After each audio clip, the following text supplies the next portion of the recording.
Hey guys, Ramsey here. Welcome to another video. Tonight, I should say, we have a late night insight video on an Andy Tower perfume, which I actually really like. I've worn this a couple times since I got it, and I'll tell you what, I am digging some of these samples that Tim very kindly sent me, so thank you, Tim.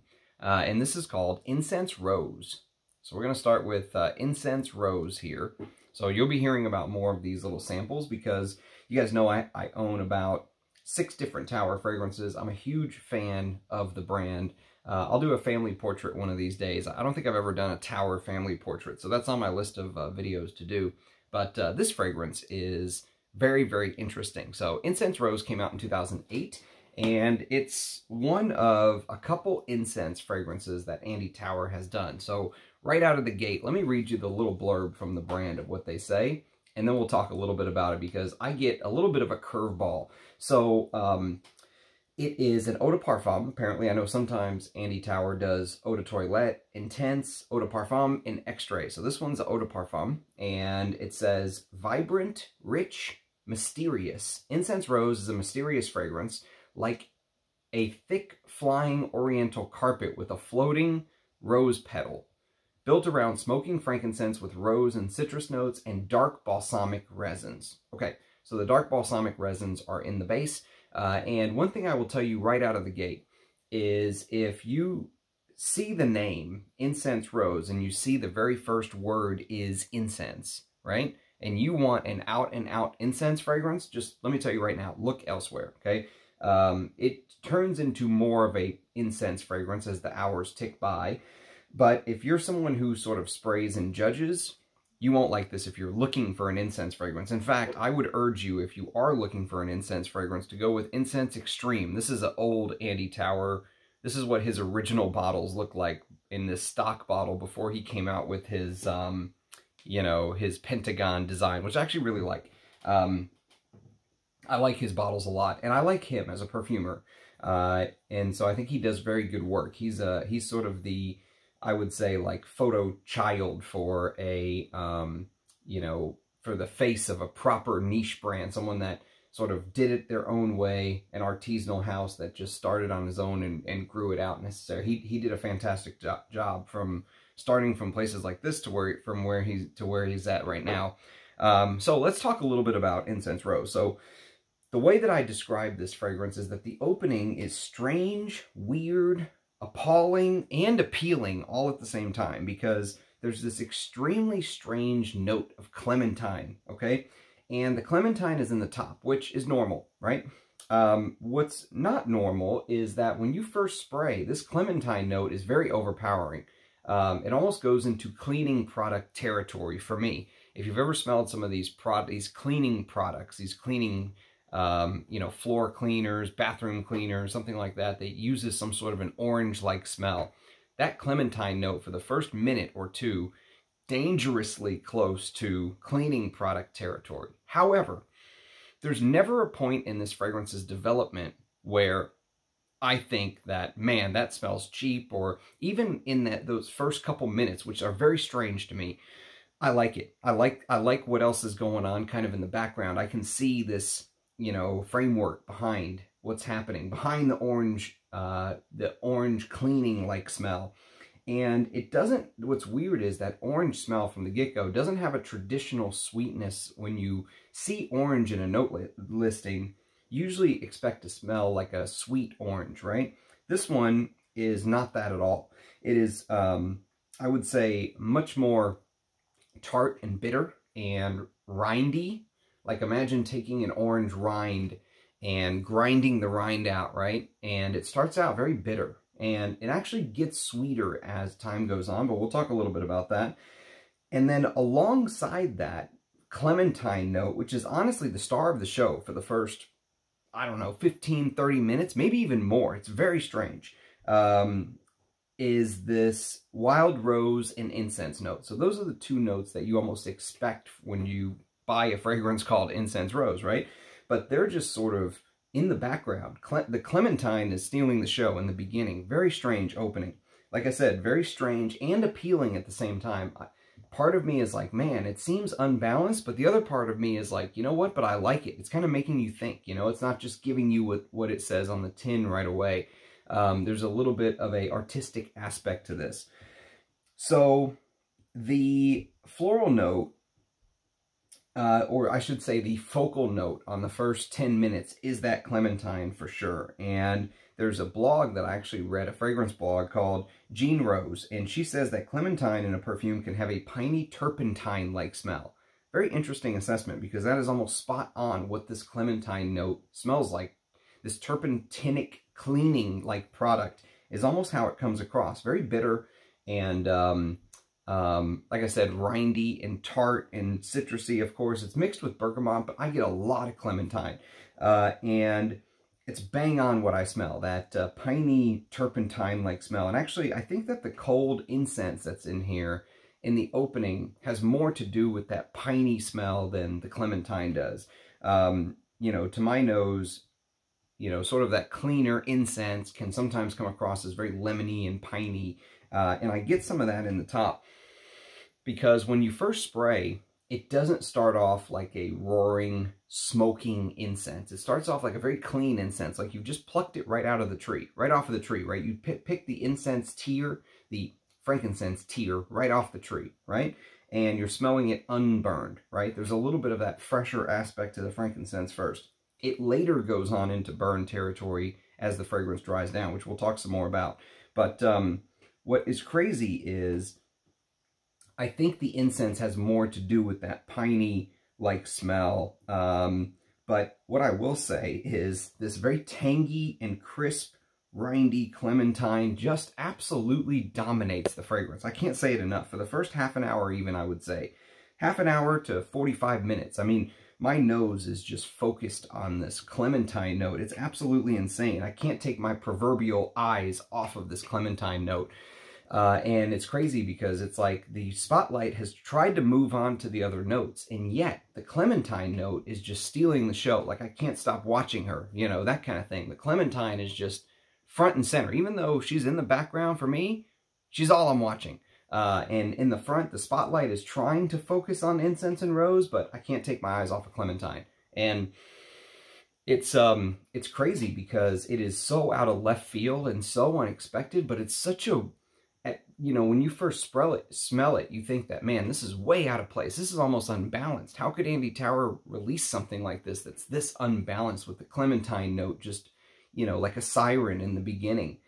And then the more you kind of wear it, I think the more you realize that it adds something. It adds a little bit of, you know, this little spark, this something a little different, right, than what you're used to smelling. And I like it. I've come to really enjoy it. Even though in the beginning, I think it has that weird cleaner vibe, if you can get past that, I think you'll enjoy this fragrance. So, you know, that very weird intro makes you think when you wear it. To me, it's sort of like, you know, it makes you think. It's not just giving you what's on the tin. It's something different, right, than what you're used to. And I like that. As the first hour ticks into the second hour, this is where the fragrance, I think, does what it says on the tin. Incense and rose. And the brand says there is a wild rose chord in here, okay? Wild rose chord is what the brand says. Not sure what that's about, but I will say that it does start to feel the rose as it starts to come in, makes the fragrance feel a touch sweeter. It just adds a little bit of sweetness to this very tarty, rindy clementine. And it feels less and less turpentinic as it dries down, and more of the floral aspects of the rose start to sort of become more evident in the fragrance, if you will. These very delicate rose petals start to make an appearance. And the piney, fresher incense notes, as the hours tick by, start to sort of get replaced as the fragrance continues to dry with these smokier, richer, heavier molecules, right? And so as the hours tick by, you're going to notice that the incense goes from that cleaner, you know, unburnt frankincense tier more to like a smoking type of incense. And also what ends up happening is the spices, to my nose, even though there's a cardamom note listed in the top, for me, around hour 1 to 2 is where I think the spices tend to also get turned up a little bit from a very low, you know, boil to something more in the medium temperature range. It just feels like the spices are beginning to simmer a little bit, if that makes sense. And even though they're still fairly tame, I would say that they start to peek their head up. They start to want to also join the party. They want to join the show. And they just seem to sort of prop up the stars of the show, which you would think are Incense and Rose, and they are, but they also very strangely prop up this clementine note, which is just fighting the Incense and Rose for, I would say, the spotlight. Even as a couple hours go by, it's almost like the clementine note just will not go away. You know, like it feels like it should be gone, but it just hangs on. It just hangs on for dear life. But what's weird is, as that spice note starts to sort of come in and make itself more known, what ends up happening is the spice note seems to be spicing up the clementine note, and it makes for almost a strange, almost like you're smelling a weird type of drink, you know, or something like that. No other note outside of the clementine note feels out of place. You know, it's just that clementine note that is just, it's an extremely well-balanced fragrance outside of that clementine note. And what I wish was overdosed, if you know my taste and you see the note listing, so I guess I didn't read you the note listing, but it's cardamom, wild rose, clementine, and bergamot in the top, with frankincense, castoreum, and orris root, which I don't get very much orris in this, myrrh, Texas cedar, vetiver, and patchouli in the base. And if you know my taste, instantly you would have picked up on that castoreum note, right? And I wish that Andy Tower had done like an a amped up version of this, where he took that castoreum note and made it like to the power of 10, you know, because everything in this fragrance is so well balanced outside of the clementine. And so I wish, you know, that little bit of funk that you get just would have been to the power of 10. That would have made this a very interesting fragrance, because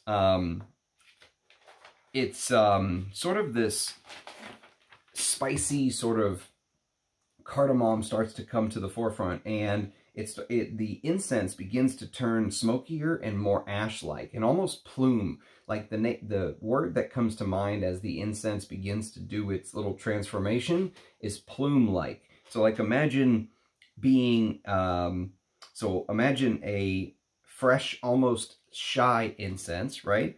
Turning into this black smoke-like volcanic eruption, or sort of a smokestack, right? Imagine like being in an airplane flying over a smokestack and seeing the smoke coming out of the smokestack, right?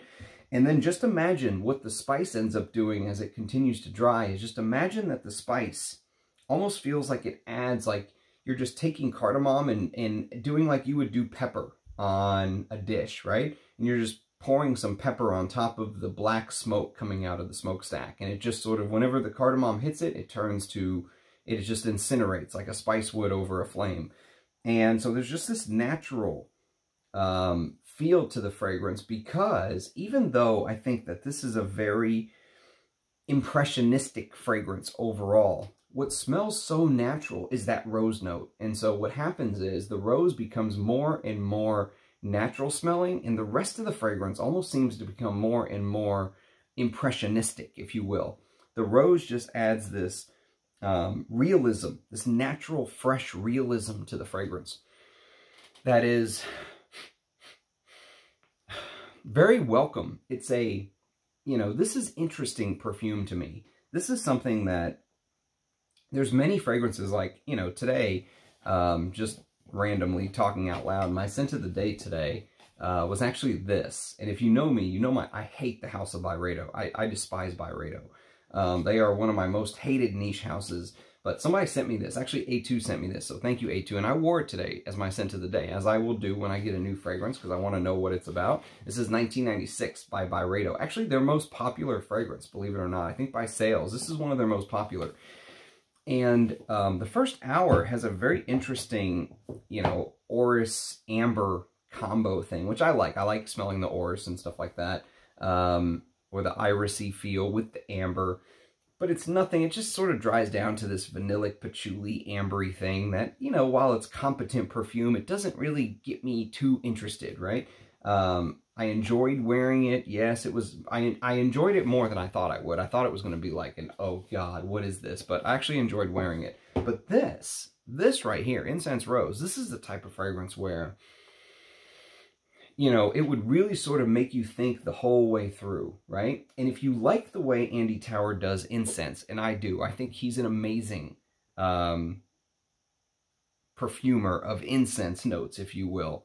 Something like this is one of my favorite just natural incense fragrances of all time. I love Incense Extreme, and I'm going to do a video on this one of these days. I think Incense Extreme is just absolutely stunning. And so I'm going to do a video one of these days. I will do a video on Incense Extreme. But it's interesting because the rose note just gives this realism. You know, it's like seeing something, it's like seeing the most perfectly painted person, right? In this impressionistic, like, painting where there's a weird eye over here. And, you know, I was looking at a Frida painting the other day, and they had one where, you know, she couldn't have kids because of the accident. So her baby was like a fetus, like up in the air over here, and then down there was her pelvis. And it's like, but just in the middle of that insanity, there is this perfectly painted person, just this realistic, nothing strange. There's not like an eye on the forehead or anything like that. It's just a perfectly well proportioned. The hands are perfect, which hands are very hard to draw, right? Everything is just perfect about this person in this sort of artistic, just hellscape, right, of just things everywhere.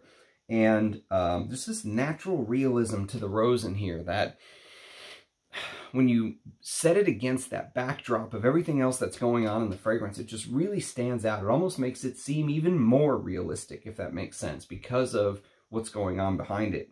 And then, to top it all off, what's so interesting about this, and I've only got a chance to wear this twice. This is only the second time I've had a chance to wear this, so I'm not saying I'm an expert on this fragrance at all, but it seems like the fragrance becomes more resinous. The brand actually says dark balsamic resins, and that's kind of what I get into the dry down. There's myrrh, cedar, vetiver, and patchouli.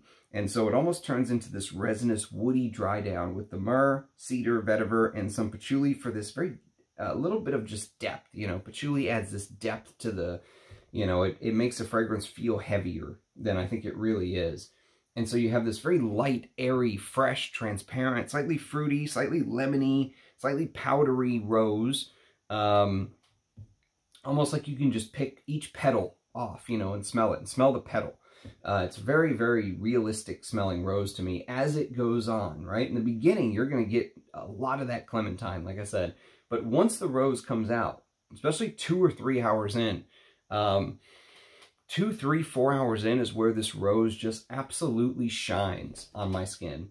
And I really, really enjoy this. I really enjoy Andy Tower's work. Can't wait to talk about more on the channel. Especially the ones I have full bottles of, which I don't think I've ever reviewed an Andy Tower fragrance from a full bottle. I reviewed Le Miracle pour Elle, which is, I think, his very first fragrance for women. I reviewed Sundowner from a sample, and I ended up saying, you know what, it's good. I don't know if I'd get a bottle. And then the more I wore it, I was like, this is actually really good. And I did end up getting a bottle of Sundowner. I loved it. But I've never actually done a review from a bottle. So I'm going to review Le du Desert Marocain, Accord du Desert, Lone Star Memories, which is my favorite Andy Tower of all time. I think Lone Star Memories is a masterpiece. And La Oud, which is shockingly good. Sorry, I'm just looking in front of my house, see who's here. So anyways, La Oud, I think, is an amazing oud for a brand like this at a price point like this. I'm a huge fan. So, anyways, yes. Sorry, let me just see if someone's here. Yeah, well, they can wait. It is late. I don't know if anyone should be here, but okay. So that's my thoughts on Incense Rose. If you have smelled it, let me know what you think about it. I think it's full bottle worthy, to be honest with you. I would absolutely own a bottle of Incense Rose. And actually, I feel that way about a lot of his fragrances that I've smelled. I think so many of these are full bottle worthy. But again, thank you, Tim, for thinking of me to send me this very generous sample. Really enjoyed getting to know it. Love to hear your thoughts in the comments. If you have experience with Incense Rose, thanks for watching my late night insight. Cheers, guys, and I'll catch you next time. Bye-bye.